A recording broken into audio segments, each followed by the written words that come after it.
The salt and sweat of the raid had faded, replaced by the greasy smoke of roasting boar and the dull clink of silver being counted and recounted. Our long ships, their dragon heads staring blankly at the muddy shores of Northumbria, rested heavy in the water, their bellies full but not bursting. It had been a good haul, but not a legendary one. Not the kind of plunder that makes a man a king or a saga a classic. In the flickering firelight of our makeshift camp, the men were content. Laughter, rough and loud, echoed off the trees as warriors gambled away their shares, their bearded faces split by grins.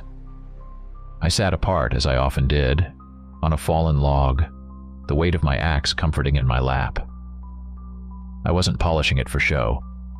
I was checking the haft for stress fractures, feeling the balance, relearning its soul after the clangor of battle. My name is Kjell. Among the company, I am the scout, the pathfinder. The eyes. While my brothers in arms saw a pile of Saxon silver, I saw the calluses on the hands that had earned it, the worn edges of the cups that had been raised in toast, the quiet desperation in the craftsmanship. Every object told a story, and this story was one of hard living, not decadent wealth. Our Jarl Sven did not share my analytical nature. He stood in the center of the camp, a giant of a man whose gilded arm ring seemed to shine brighter than the fire. His ambition was a physical presence, a heat that radiated from him and warmed the men around him. Before him, on his knees, was the prize of the day, a Saxon captive. The man, Edwin, was wiry, with a thatch of brown hair and clever, restless eyes that missed nothing. He was bound, but he held himself with the posture of a king. "Look at this," Sven boomed, kicking a small chest of silver coins with his boot. The coins rattled pathetically. "Is this the might of Northumbria? Barely enough to plate the shields of my personal guard. Your king is a pauper, and his god is asleep." The Saxon, Edwin, looked up, a thin, mocking smile on his lips. "The Lord provides for those who are worthy of his gaze. Perhaps he simply finds your efforts lacking." A ripple of anger went through the men. Sven's face darkened. He grabbed a fistful of Edwin's tunic and hauled him to his feet. "You have a viper's tongue, Saxon. I have ways of loosening it. Perhaps we will see how much your lord provides when we peel the skin from your back an inch at a time." The threat hung in the air, thick and ugly. Edwin's eyes darted to Sven, then to the greedy faces of the huscarls surrounding him. The fear was there, I saw it, but it was buried deep beneath a layer of cold calculation. His strategy shifted. The defiance melted away, replaced by a show of reluctant terror. "Wait," he stammered, his voice suddenly losing its sharp edge. There is another place. A treasure that would make this look like a beggar's purse." Sven's grip loosened, his own greed a far more effective tool of persuasion than any torture device. "Speak," he commanded, his voice a low growl. "They call it Gleckhomen," Edwin said, his voice dropping to a conspiratorial whisper that forced the men to lean in.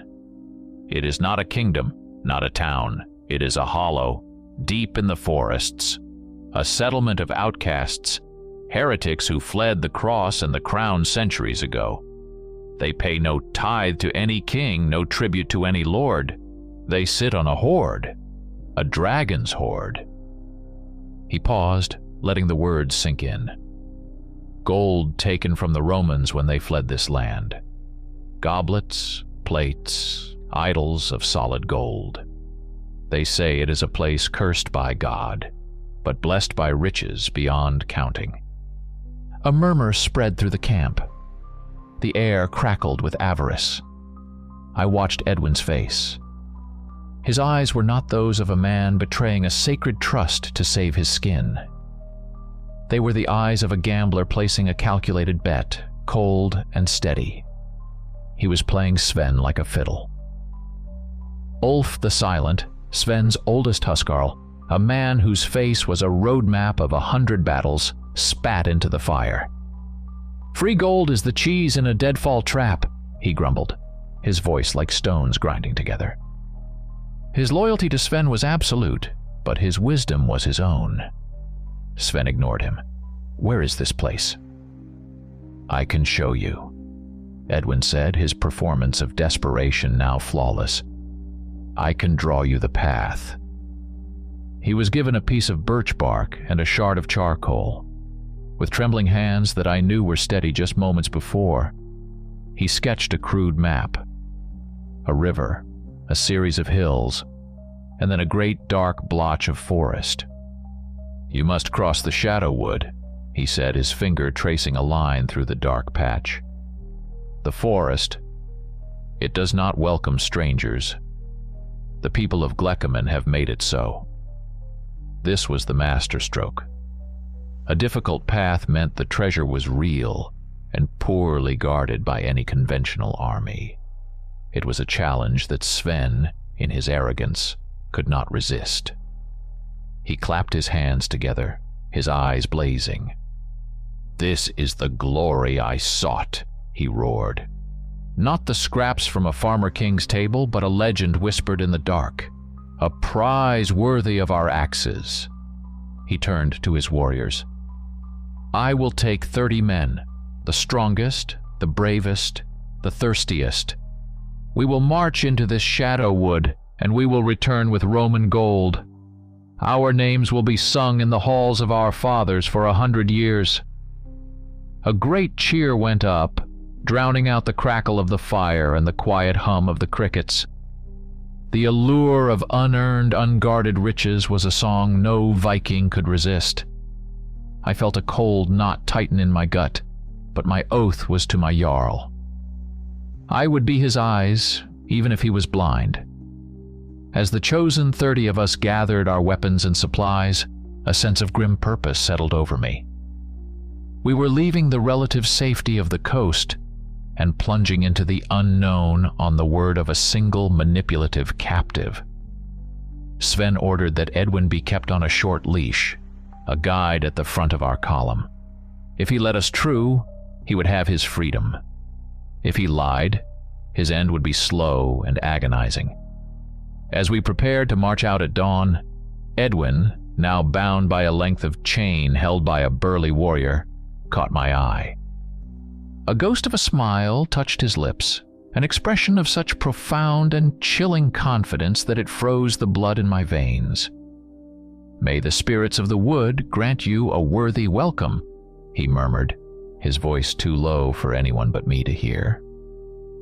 That smile never left his face as we turned our backs on the sea and walked toward the waiting trees. The edge of the Shadow Wood was a lie. One moment we were walking under the open sky of Northumbria, the sun warm on our mail. The next we had passed between 2 ancient, moss-choked oaks, and the world had changed. The light didn't just dim, it was swallowed. A canopy of gnarled branches, so thick they seemed woven together, blotted out the sun, casting the forest floor in a perpetual gloomy twilight. The air, once fresh with the scent of pine and damp earth, became heavy, still, and unnervingly warm, like the breath of a sleeping animal. Silence was the first omen.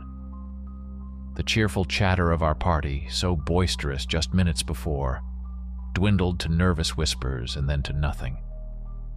The normal chorus of the woods, the chatter of squirrels, the drone of insects, the call of a distant bird, was gone. The only sounds were the soft tread of our own boots on the thick carpet of dead leaves and the rhythmic clink of our gear. It was a dead silence, a held-breath silence, as if the entire forest were listening to us pass. As the forward scout, this unnatural quiet was my first and most pressing concern. I moved ahead of the main column, my senses straining. There was no life here. No deer paths cutting through the undergrowth. No boar wallows in the damp hollows, not even the scuttling of a field mouse. The forest was a perfectly preserved corpse. I knelt, examining the ground.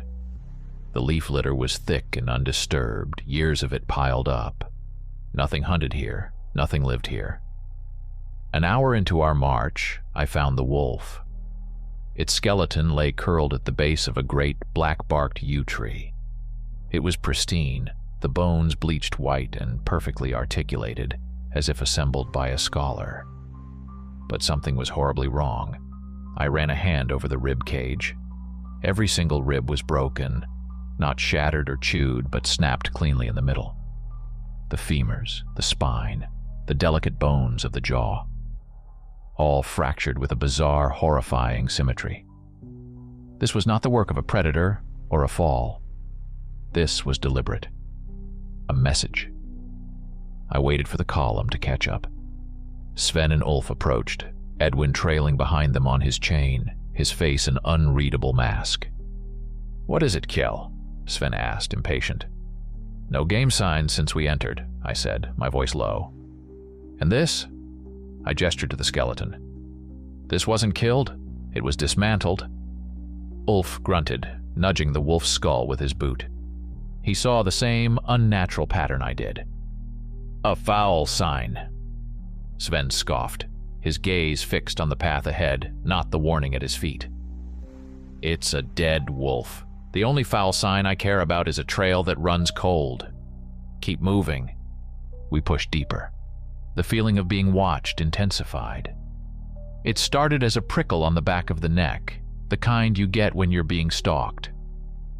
Soon, it was a palpable pressure, a weight on the air. Men began to glance nervously over their shoulders, their hands straying to the hilts of their swords. Oaths were muttered under breaths. Young Bjorn, a warrior with more muscle than sense, swore he saw something moving in the periphery, a flicker of shadow that vanished when he turned to face it. No one laughed at him. Then we found the first idol. It stood in a small, unnatural clearing, carved from the blackened heartwood of a massive oak. It was roughly man-shaped but grotesquely wrong. The limbs were too long, the back bent in a painful arch, and the head was a nightmarish fusion of human and lupine features, its mouth stretched wide in a silent scream of either agony or ecstasy. The craftsmanship was raw, powerful, and deeply unsettling. A faint cloying odor emanated from it, a mix of decay and something sharp, like charged air after a lightning strike. The men spat on the ground and made signs to ward off evil, dismissing it as the crude totem of some savage local cult. But it wasn't the last. As we followed the path Edwin had drawn, the idols became more frequent. They lined the trail now, a morbid honor guard. Each was more disturbing than the last. One depicted a hunting scene, but the prey were human figures, impaled on sharpened stakes. Another showed a ritual.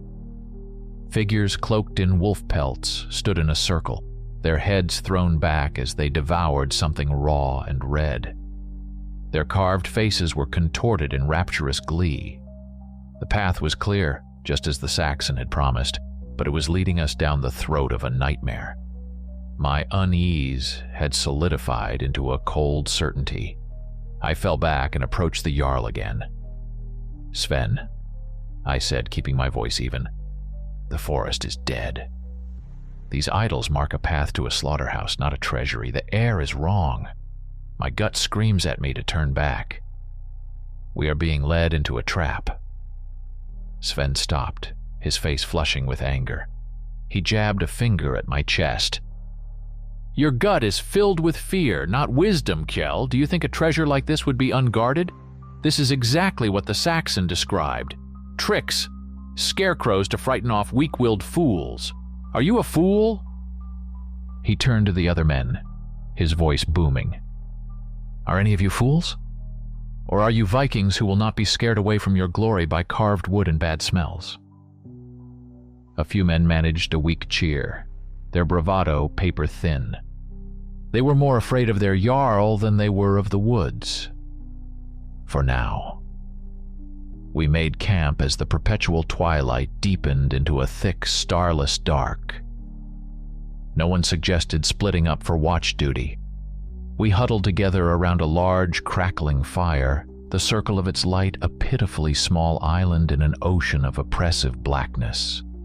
Sleep was a luxury none of us could afford.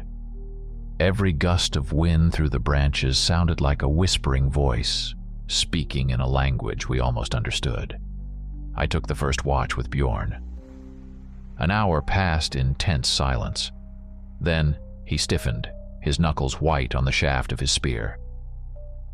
"There," he breathed, his eyes wide, fixed on the impenetrable wall of darkness beyond the fire. I saw it again. 2 points of light. Yellow, like a wolf's eyes, but higher up.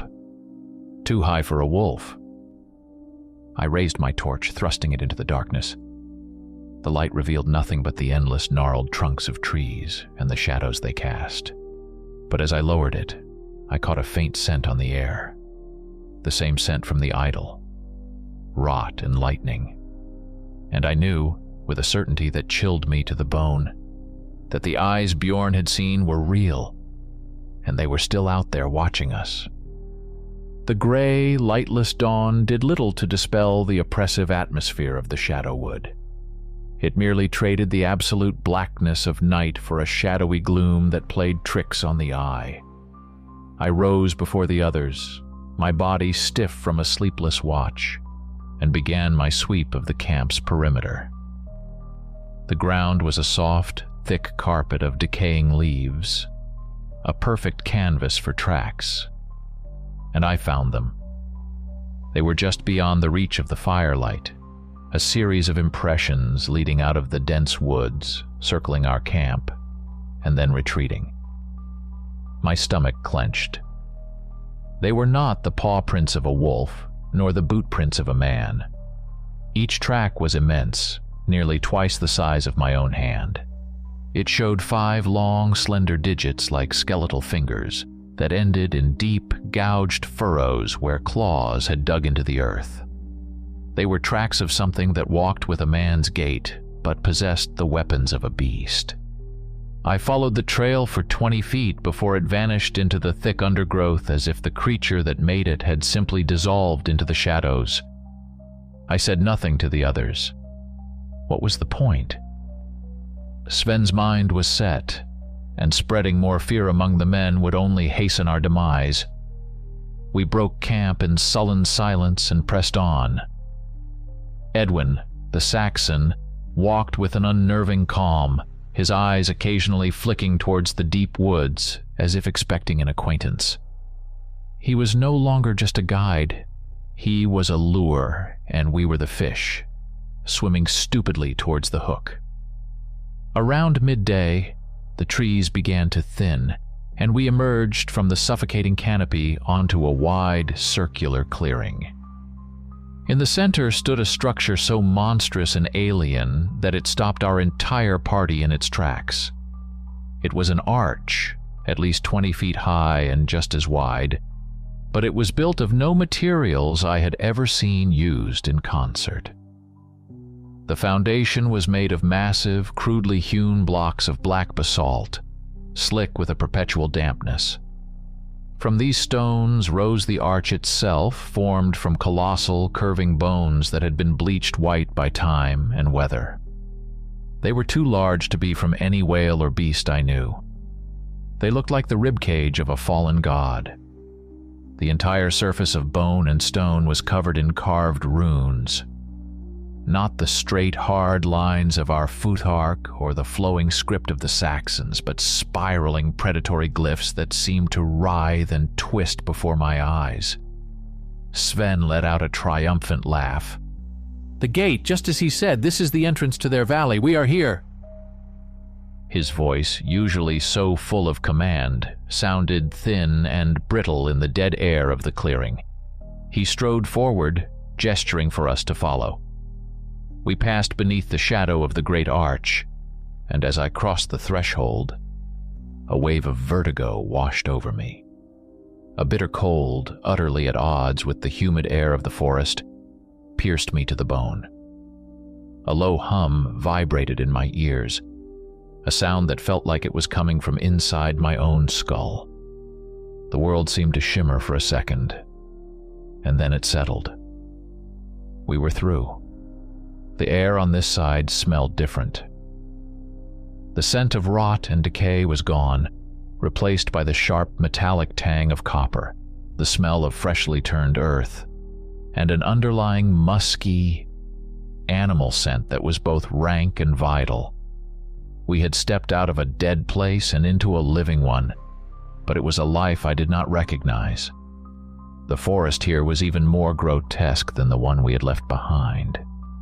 The trees were twisted into tormented shapes, their bark peeling and discolored, looking like the diseased skin of a leper. A pale, stringy moss, like hanks of gray hair, hung from every branch, swaying gently in a breeze we couldn't feel. A short distance from the path, we saw the stone. It was a massive, flat-topped boulder of the same black basalt as the arch, about waist-high. Its surface was stained dark brown and etched with a network of deep grooves, all leading to a collection point at one edge. Ulf stopped, his face grim. "A sacrificing stone," he breathed, his hand instinctively going to the hammer of Thor he wore around his neck. "The channels are for the blood." He ran a finger along the edge. "But the offerings given here were not for the Aesir or any god a man should worship." Sven, however, was blind to all of it. The arch, to him, was not a warning but a welcome. The sacrificial stone was not an altar to a dark power, but a quaint, savage custom. "They are heathens, as the Saxon said. Forget their bloody stones. Their gold is what we came for. Onward." His voice was too loud, too cheerful. It was the desperate bravado of a man trying to convince himself as much as his men. I lingered by the arch while the others moved on. The sight of it drew me in, this monument of bone and death. I reached out and laid my hand against one of the basalt foundation stones. A jolt went up my arm. The stone was warm. Not sun-warmed. We hadn't seen the sun for a day, but radiating a faint internal heat, as if it were alive. I traced one of the spiraling alien runes with my finger. It felt less like carved stone and more like scarred flesh. In that moment, a terrible understanding bloomed in my mind. This was no mere gateway. This was a border, a demarcation line between the world I knew and something else. This arch did not simply mark an entrance to a valley. It was a lock, a seal, and we had just willingly walked right through it into the cage. We were no longer in the realm of men. We were in theirs. After another hour of walking through the twisted alien woods, we came to a ridge. Below us, nestled in a deep, bowl-shaped valley surrounded by jagged, rocky cliffs, was the settlement of Glamman. The sight should have filled us with triumphant relief. Instead, a collective sense of dread fell over our party. This was no village. Villages have life, however meager. They have wisps of smoke rising from hearths, the sound of a distant smith's hammer, the laughter of children, the bark of a dog. This place had none of that. It was a collection of low, squat structures built from the same dark stone and black wood as the idols. They had few, if any, windows, making them look less like homes and more like fortified burrows or the lairs of some great hibernating beast. The layout was chaotic, with no central road or town square, just a haphazard scattering of buildings. The entire valley was submerged in an absolute suffocating silence. We descended into the valley, our swords drawn, the 30 of us moving as one. The silence was unnerving. broken only by the crunch of our own boots on the gravelly soil. In what passed for the center of the settlement, on a small raised dais, stood a massive idol. It was the same wolf-human hybrid from the forest, but this one was rendered in horrifying detail. It was carved from a single massive log of petrified wood polished to a black sheen. Its fangs were jagged shards of black obsidian, and its eyes were two large uncut rubies that seemed to drink the dim light and glow with a malevolent internal fire. Sven, his greed finally overriding his caution, pointed his sword at the nearest longhouse. "Search it. Find the gold." Two of his huskarls, their faces set in grim lines, kicked open the heavy wooden door and stepped inside. A moment later, one of them reemerged, his eyes wide with disbelief. "Jarl, you must see this." We crowded into the dark, musty interior. As our eyes adjusted, a collective gasp went through the men. The Saxon had not lied. Treasure was everywhere, but it wasn't displayed on shelves or locked in chests. It was piled on the floor, heaped on rough-hewn tables, and spilling out of open sacks. Roman denarii, Saxon silver, ornate golden gobel studded with gems, silver platters engraved with unfamiliar beasts, swords with jeweled hilts, intricate brooches and arm rings. It was a king's ransom 10 times over. The sight of it broke the spell of fear. A wild, whooping cheer erupted. The tension of the last 2 days dissolved into a frenzy of avarice. Men threw themselves at the piles, laughing like madmen as they let coins run through their fingers, stuffing priceless artifacts into their sacks. But as the others descended into a gold-fueled ecstasy, I stood back, observing. My role was to see what others missed, and what I saw here turned my blood to ice. This wasn't a home. There were no sleeping furs, no cooking hearth, no loom, no personal trinkets. The floor wasn't covered in straw or rushes, but in a thick, dry layer of old leaves and matted animal pelts, like the bedding in a wolf's den. I ran my hand along the inside of the massive, solid oak door. Deep, parallel gouges scarred the wood, running from top to bottom. They weren't axe marks from an attack. They were claw marks, long, deep, and frantic. And they were on the inside, as if something had been desperately trying to get out. In a dark corner, half hidden under a pile of furs, was a heap of bones. I nudged them with my boot. Most were from deer and wild boar, gnawed clean. But among them, unmistakable, were the slender bones of a human hand and a piece of a jawbone. Sven, his face flushed with triumph, slapped me on the back, nearly sending me sprawling. "Did I not tell you, Kjell? Did I not say there was glory to be had? The Saxon told the truth. Gather your share. We will take all we can carry and be legends by winter." The men needed no encouragement. They fanned out through the silent village, kicking in doors and emerging moments later with shouts of discovery. Every building was the same, a lair, not a home, filled with carelessly piled riches. This wasn't the hoard of a person who appreciated wealth or beauty. It was the nest of a magpie, a beast that collected things simply because they were shiny. As the gloom of the valley began to deepen into the long twilight of evening, a new kind of anxiety began to creep back in. The men's sacks were heavy, their spirits high, but the utter emptiness of the village was starting to feel less like a gift and more like a trap. We were thieves in a ghost town, and the ghosts were overdue. Sven designated me for the first watch at the edge of the village, facing the path we had entered from. I stood by one of the windowless stone houses, my axe resting on my shoulder, and scanned the darkening tree line. The silence was absolute. And then I saw it. It wasn't a man or an animal. It was just movement. a blur of motion in the deep shadows between two of the far-off houses. A swift, dark shape that flowed rather than ran, disappearing behind a building almost before I could register its presence. It was impossibly fast, unnaturally silent. It was too low to the ground to be a man, too large to be a wolf. My hand tightened on my axe. The owners of this village were home. The shadows in the valley bled together, erasing the sharp lines of the stone houses, and turning the spaces between them into pools of impenetrable black. The only light came from the large bonfire we'd built in front of the central idol, its ruby eyes seeming to smolder in the firelight.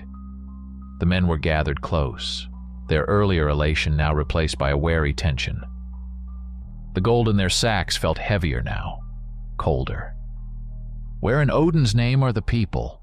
muttered Bjorn, nervously polishing a stolen silver goblet on his sleeve. "It's not natural for a place this rich to be this empty." Hakon, one of the younger warriors full of mead and bravado, laughed. "Maybe they all died of boredom. I need to piss." He got up, stretching, and swaggered away from the fire's glow, heading for the dark space behind one of the nearby houses. We paid him no mind. The talk turned to our return journey, of the women we would buy and the halls we would build. 5 minutes passed. 10. It was Ulf who broke the spell. "The boy is taking a long time to drain his lizard," he rumbled, his eyes scanning the darkness where Hakon had disappeared. "Hakon," Sven called out, his voice sharp with irritation. "Stop admiring your own piss stream and get back here." Only the crackling of the fire answered. The echo of Sven's voice died, swallowed by the oppressive silence. A cold fear, sharp and sudden, lanced through the camp. "Find him," Sven commanded, his face now a thunderous mask. "2 men, go." I stepped forward before he could appoint anyone else. "I'll go. With Ulf." Ulf nodded, his hand already on his axe. We took a torch and walked to the spot where Hakon had vanished. The air behind the squat stone building was cold and still. The ground was soft dirt and gravel. There were no signs of a struggle. No scuffed earth, no overturned stones, no drops of blood. It was as if he had simply ceased to exist. Then, my torchlight glinted off something on the ground. It was Hakon's dagger, its simple iron hilt gleaming. It hadn't been dropped in a fight. It lay perfectly flat, as if placed there. "Here," Ulf said, his voice a low growl. He pointed the head of his axe at the stone wall of the house. I brought the torch closer. There, etched into the black stone about 6 feet from the ground, was a single deep scratch. No, not a scratch. A set of 5 parallel gouges dragged downwards with incredible force, deep enough to have sent stone dust puffing into the air. The same 5-fingered signature I had seen on the tracks in the forest. We returned to the fire, Hakon's dagger in my hand. I didn't need to say a word. The look on our faces, the missing man, and the dagger I held out to Sven told the story. The gold fever was gone, instantly replaced by the icy grip of primal fear. The men who had been laughing and boasting moments before were now huddled together, their eyes darting into the consuming darkness that surrounded our tiny island of light. The sacks of treasure lay forgotten at their feet. "We are hunted," I said, my voice flat. Sven's face was pale in the firelight, but his jaw was set. The Jarl in him was reasserting itself over the greedy fool. "They will not pick us off one by one like sheep. We make a stand." He looked around, his eyes landing on the largest building in the village, the longhouse with the ruby-eyed idol in front of it. "There. It's the biggest, built of stone. We barricade the doors. We will hold until dawn." There was no argument. The men scrambled to their feet, grabbing their weapons and a few sacks of the most valuable-looking treasure. A fool's instinct, even in the face of death. We stormed the longhouse, the main hall of this cursed place. Kicking in the door, we piled inside, the last man dragging a heavy bench to bar it shut. As we secured the entrance, I took a torch to examine our fortress. My heart sank. This was no chieftain's hall. The air was thick with the smell of old blood, and that same musky animal scent from beyond the arch. The walls were not bare stone, but covered in crude, painted frescoes. They depicted a terrifying narrative. Men and women, their faces twisted in agony, transforming under the light of a full moon, their bodies elongating, their teeth becoming fangs. The next panel showed the resulting creatures, the same wolf-human horrors from the idols, in a frenzy of slaughter, hunting down figures who looked distressingly like Norse warriors. The final, largest mural behind the main altar showed them bowing before a colossal gray wolf figure, a king among monsters. In the center of the hall stood a great, blood-stained stone altar, directly in front of a smaller, indoor version of the obsidian-fanged idol. This was not a hall. This was not a home. This was a temple. And we had just barricaded ourselves inside the heart of our enemy's church.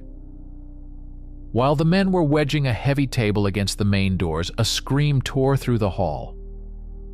It was short, sharp, and brutally cut off. We spun around. One of the warriors, a man named Leaf, had been posted to guard a smaller secondary door at the back of the hall. The door now stood wide open, swinging gently on its hinges, revealing a perfect rectangle of night. Leaf was gone. On the stone threshold, a few glistening dark droplets of blood led out into the darkness before vanishing completely. He had been taken from inside our fortress, right under our noses, in utter silence. The thing that took him hadn't bothered to close the door. It was an invitation. We slammed the smaller door shut and barricaded it with everything we could find. Benches, a heavy chest, sacks of Roman coins that now seemed like mocking weights. We were trapped. 27 of us left, sealed inside a stone box in the heart of a village of monsters. The fire we built in the central hearth pit was our only comfort, its light pushing back the oppressive fresco-covered darkness of the temple. Outside, an unnerving quiet descended once more. No howls, no scratching at the doors, no taunts. Just silence. It was a predator's silence, the stillness of a cat watching a mouse hole. It was infinitely more terrifying than any attack. The men sat with their backs to the fire, weapons across their knees, their faces pale and slick with sweat. Every creak of the building, every pop of the fire made them jump. Then came the new sound. It started faintly, a dry, grating noise. It was coming from beneath our feet, a soft, rhythmic scrape. Scrape. Scrape. It sounded like stone being dragged across dirt. The sound moved. First, it was by the north wall. Then it traveled, seeming to circle the chamber, always just beneath the heavy flagstones of the floor. They were digging, tunneling. Whatever these things were, they weren't just the inhabitants of the surface village. They lived below it. My mind raced, connecting the pieces. The lair-like houses, the lack of hearths or human comforts. This village wasn't their home. It was a facade, a hunting blind, a lure for greedy men like us. Their real home, their nest, was beneath our feet. I took a torch and began examining the floor near the great altar. The flagstones were heavy and well-fitted, but near the base of the monstrous idol I saw it. A faint outline, almost perfectly disguised. A subtle difference in the color of the mortar. It was a trapdoor. Large, heavy, and made of stone. They weren't digging their way in. They had an entrance right here. We hadn't barricaded ourselves in a fortress. We had locked ourselves in the foyer of their burrow. Before I could even shout a warning, it happened. The floor in the center of the hall, a few feet from the hearth, exploded upwards.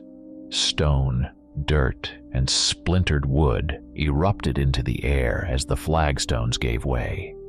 From the newly formed pit, a creature hauled itself out with a guttural, slobbering snarl. In the flickering firelight, it was a waking nightmare. It stood on 2 legs, but they were bent backward like a wolf's, ending in clawed feet. It was tall, a good 7 feet, but emaciated. Its gray, leathery skin stretched tight over a rack of ribs and knotted muscle. Its arms were too long, ending in those same 5-fingered hands with claws like black iron daggers. Its head was the worst part, a degenerate fusion of man and beast with a long canine snout full of yellow fangs, but the eyes were horribly, chillingly intelligent, burning with a pair of malevolent yellow lamps. For a heartbeat, we were all frozen in sheer mind-numbing terror. Then our warrior instincts took over. With a collective roar of fury and fear, we charged. We were Vikings. We had fought bears, berserkers, and Saxon shield walls. We would not be cowed by one monster. The creature was impossibly fast and strong. It met our charge with a blur of claws, tearing through the mail shirt of the first warrior as if it were cloth. The man screamed as he was disemboweled, his life spilling onto the bloody floor, but we were upon it. Axes bit into its tough hide. Swords scraped against bone. The thing fought with silent, focused ferocity, its only sounds the wet tearing of its claws and its ragged, panting breaths. Ulf, bellowing a war cry, swung his heavy axe in a great arc, cleaving deep into its shoulder. I lunged in from the side, my own axe finding its mark in the creature's neck. It stumbled, its yellow eyes wide with shock. With a final, unified push, we drove it to the ground and hacked at it until it was a motionless pile of mangled flesh and shattered bone. We stood back, panting, chests heaving, the coppery smell of its strange, dark blood mixing with our own. Then I saw it, lying in the gore, tangled in the matted fur of the creature's chest, was a small, simple cross of Saxon silver, identical to one I had seen on a farmer we'd cut down weeks ago. My gaze shot to Edwin, who stood shackled near the wall, his face for the first time showing a flicker of something, not fear, but a kind of grim satisfaction. It had been a man. This thing was once a man. Ulf the Silent looked from the cross to the corpse, his face ashen. He finally gave voice to the thought that was screaming in all our minds. Vargr, he whispered, using the old Norse word. Werewolves, the grandmother's tales, they were true. As if in answer to his words, a new sound rose from the pit in the floor. A low, guttural growl, a perfect echo of the one we had just silenced. Then another joined it, and another. A chorus of hungry, monstrous snarls began to rise from the earth beneath us, from the tunnels they were now digging with renewed vigor under the very walls of our stone prison. The first one had been a scout, a test. Now the rest of the pack knew we were here. The siege had truly begun. The howling from below ceased, replaced by a tense, waiting silence that was somehow worse. I needed to see. I found a narrow crack in the stone wall where the mortar had crumbled away, a small slit that offered a sliver of a view of the outside world. I pressed my eye to it, and what I saw stole the breath from my lungs.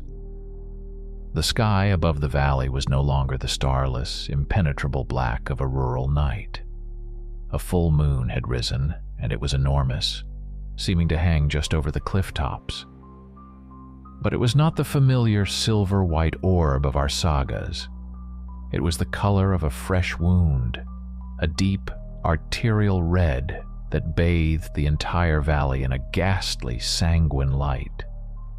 The very air seemed to shimmer with a strange, bloody haze, and the twisted trees and stone hovels looked like they were carved from clotted blood and bone. The red moonlight seemed to be a signal, a call. As I watched, the things began to emerge. They didn't just crawl from the pit in our temple. They flowed out of the doorways of the other houses.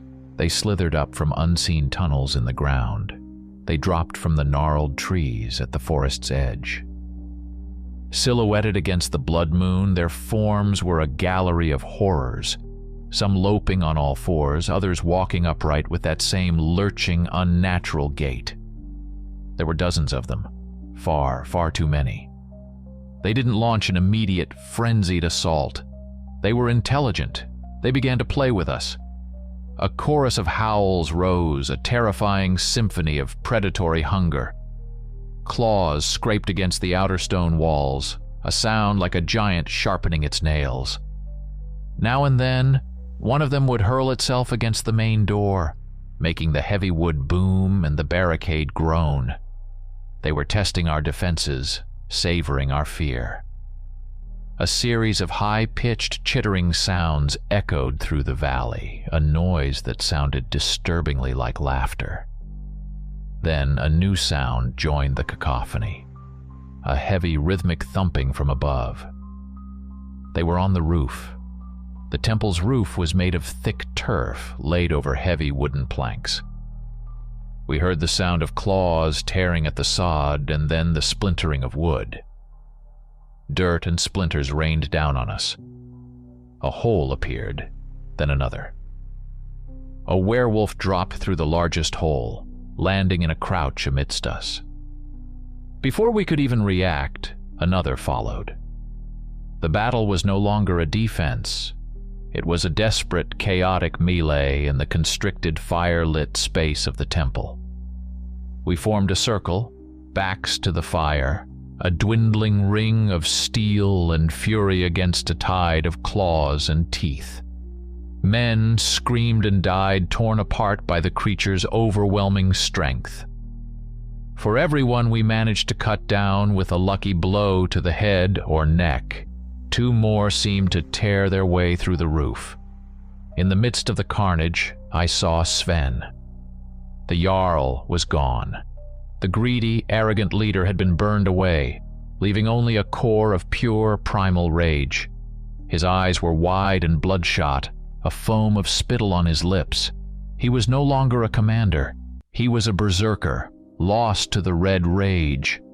He fought with no strategy, no defense, only a single-minded need to kill, his great axe cleaving through flesh and bone with mindless power.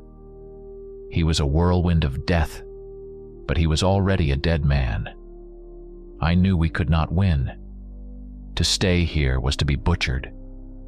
There was only one chance, a breakout. I had seen how the creatures flinched from the fire, how they hesitated at the edge of the light. It was our only weapon.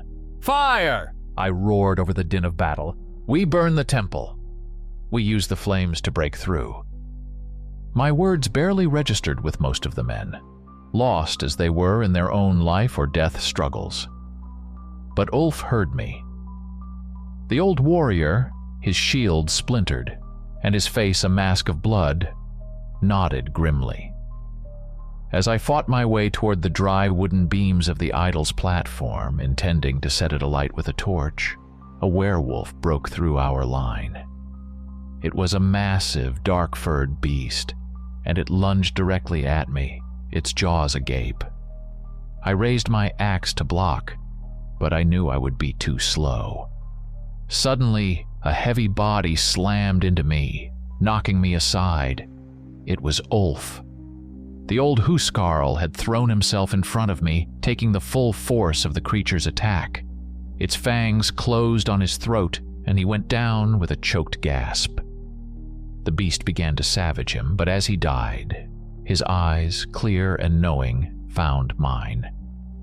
"The Saxon," he wheezed, blood bubbling from his lips. "He did not lead us to gold. He led us to the slaughter."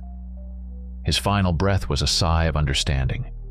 And in that instant, everything clicked into place with horrifying clarity.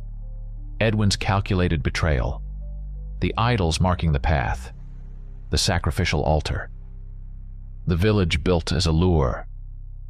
This wasn't a random attack. We hadn't stumbled into a monster's den by accident. We were the offering. We were the sacrifice, led to this bloody altar by one of their own. A surge of cold, clarifying rage cut through my fear. Ulf's sacrifice would not be in vain.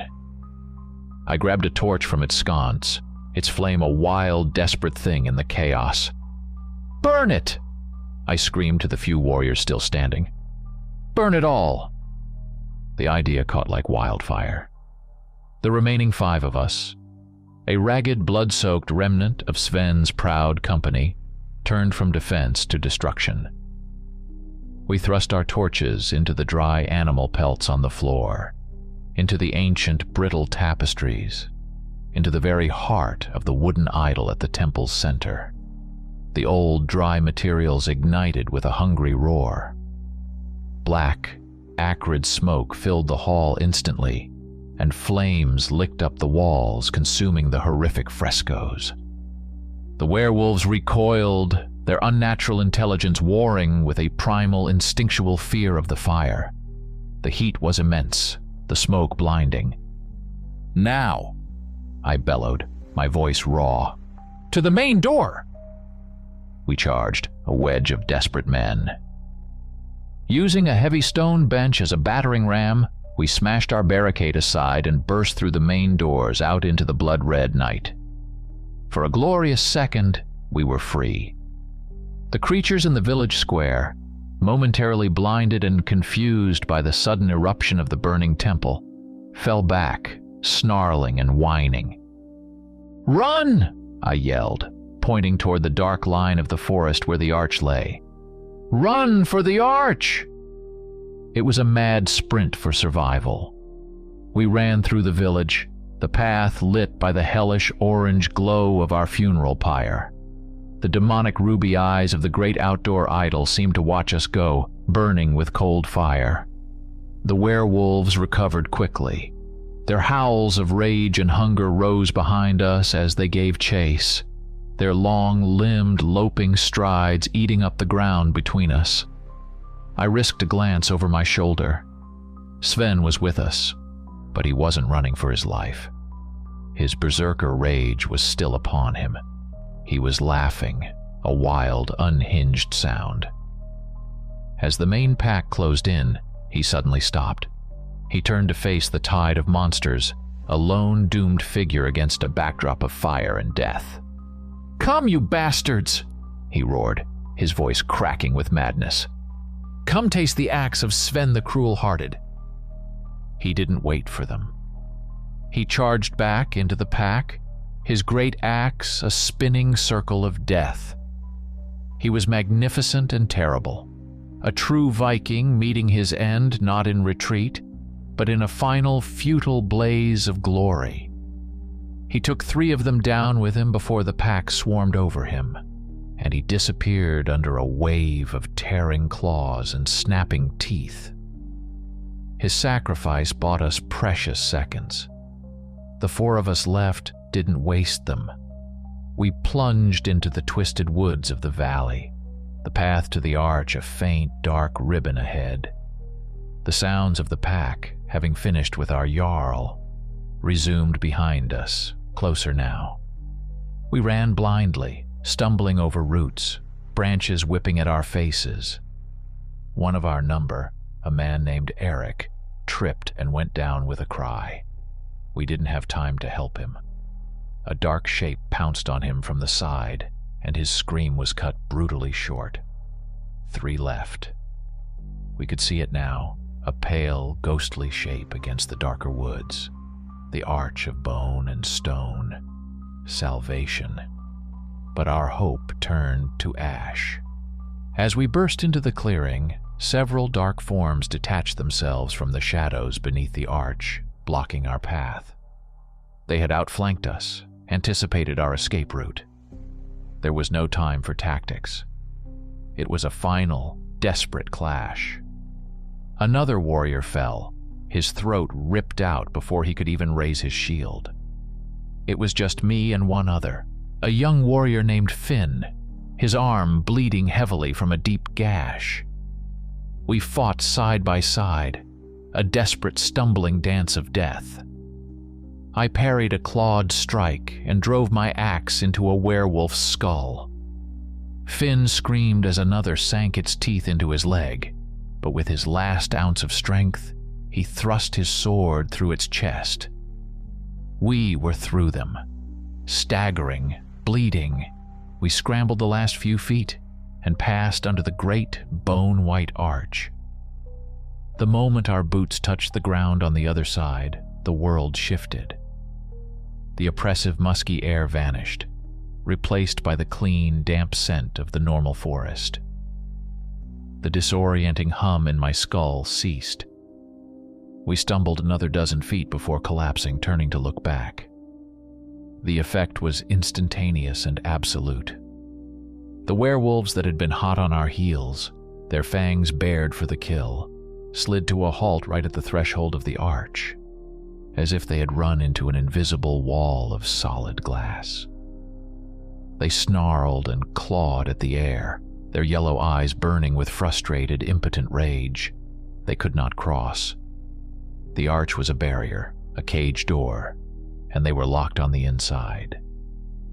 Finn and I lay on the damp leaves, gasping for air, our bodies screaming from a dozen wounds.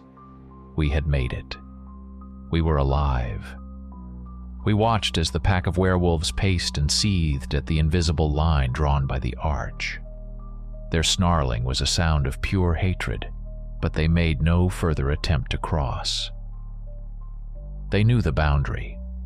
Then the pack grew silent. They parted, turning their heads back toward the darkness of their valley, creating a path. Out of the shadows beyond the arch, a new figure emerged, and the blood in my veins turned to ice. This was not one of the loping, degenerate creatures we had fought.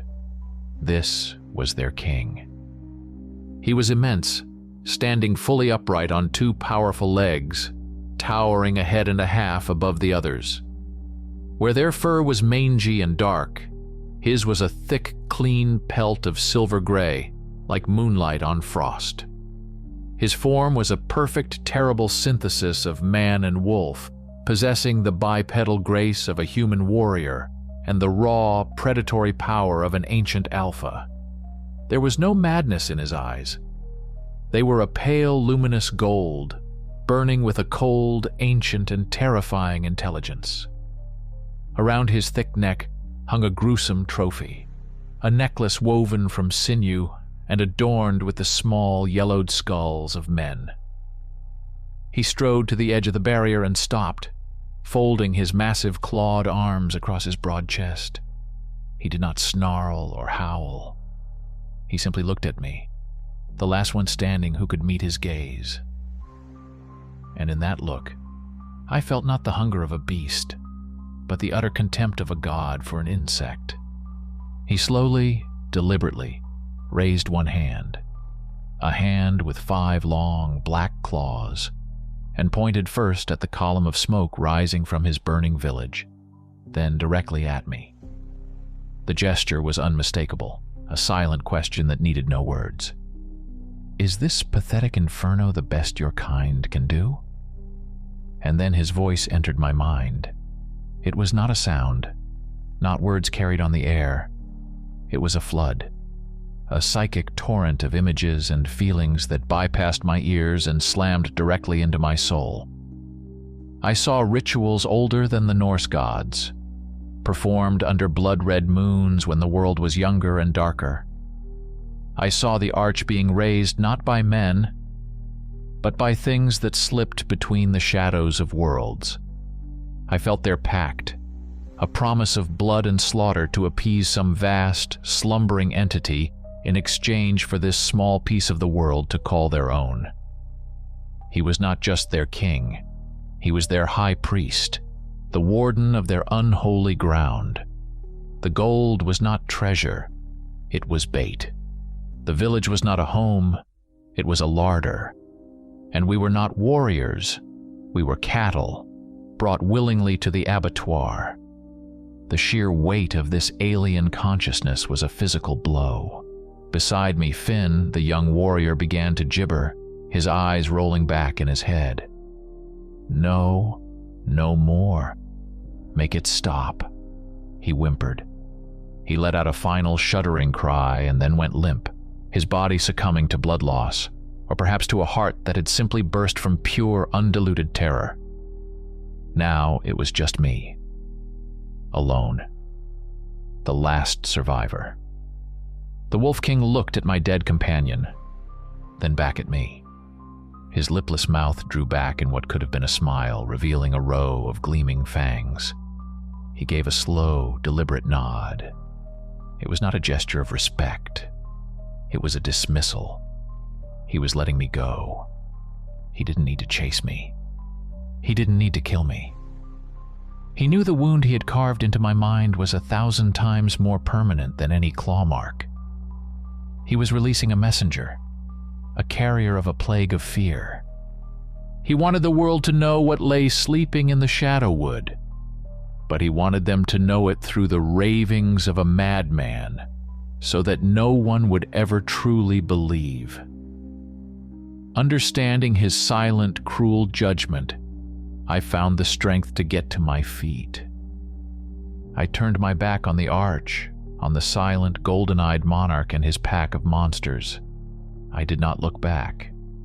I began to stumble, then walk, then run away from that cursed place. As I plunged back into the dark woods, a single sound rose behind me, echoing through the entire forest, shaking the very leaves on the trees. It was the long, triumphant, and utterly soul-shattering howl of the king in gray pelt, and it followed me all the way back to the world of men. Days later, or was it weeks? I do not know. I stumbled out of the Shadowwood. The man who entered the forest was not the one who left it. I was a scarecrow of skin and bone, dressed in rags that had once been my gear, covered in wounds that festered both on my body and in my soul. When I finally reached the coastal camp where our longships waited, the men who saw me cried out in alarm, thinking me a ghost. I was the only one. Of the 30 proud warriors who followed Sven into the woods, I was the sole survivor. I tried to tell them. Gathered in the new Jarl's tent, a man named Harold who had been Sven's second, I told them everything. I spoke of the silent forest, the sacrificial idols, the arch of bone. I described the village of lairs, the gold pile trap, the frescoes of transformation. My voice cracked as I spoke of the werewolves, of the red moon, of the impossible strength and cunning of the king in gray pelt. They listened in silence, their faces a mixture of pity and disbelief. When I finished, my story hung in the air like a foul smell. Harold, a practical man with little time for poetry, exchanged a look with his council of old warriors. "He is mad," one of them declared, not unkindly. "The entire party was ambushed by Saxons in the forest. It is a common enough tactic. The terror of it has broken his mind." "He abandoned his Jarl," another said, his voice hard. "And he returns with this children's ghost story to cover his cowardice." I was branded. Kjell the Mad, Kjell the Craven, the man who saw monsters. My word, once respected as a scout, was now worthless. It was easier for them to believe I was a lunatic or a coward than to accept that their world, governed by the predictable rules of steel and strength, contained horrors that defied all logic. They could not admit that Sven's greed had led him and his men into the maw of a living nightmare. My last bit of proof was Edwin. I demanded to see the Saxon captive, the guide, the architect of our doom. A grim-faced guard led me to the small makeshift cage where he had been held. It was empty. The guard who had been assigned to watch him was lying in a heap nearby, his throat a mangled, bloody ruin, torn out with a ferocity no human jaw could manage. Edwin was gone. To them, it was proof of a simple escape. To me, it was the final chilling confirmation. He hadn't just escaped. He had been one of them all along, a scout in human skin sent to find a fresh crop for their bloody harvest. Years passed. I did not return to my home in Norway as a hero laden with gold, but as an outcast shadowed by whispers of madness. I left the life of the Viking, the raiding and the reaving. The clang of swords no longer held any glory for me. I built a small hut for myself on the edge of a deep, dark fjord, far from the halls of men. I became a hermit, a hunter, but I was not hunting deer. I sought out the old women who remembered the forgotten tales, the ones the Christians called heresy. I learned of the Vargar, of the lines of power in the earth, of the weakness of monsters. I studied ancient, forbidden runes. In my small forge, I hammered silver coins, gifts from my former life, into the steel of my axe head, creating a weapon not for fighting men, but for killing nightmares. I was preparing. I was waiting. One evening, seeking supplies in the nearest port town, I sat in the corner of a smoky tavern, nursing an ale. A group of young, ambitious warriors were gathered around a charismatic new jarl, a boy with more ambition than sense. He was boasting, his voice loud and full of the same arrogant fire I once saw in Sven. And this stranger, a clever man from the south, he told me of a place, the young jarl proclaimed, his men hanging on every word. A village hidden in the heart of a forest, so rich with ancient gold that it is said to be guarded by the very spirits of the wood themselves. A cold, familiar dread washed over me. I looked up from my drink. I saw the greed in their eyes, the same blind, hungry light that had doomed my comrades. I finished my ale, the ceramic mug cool against my scarred hand.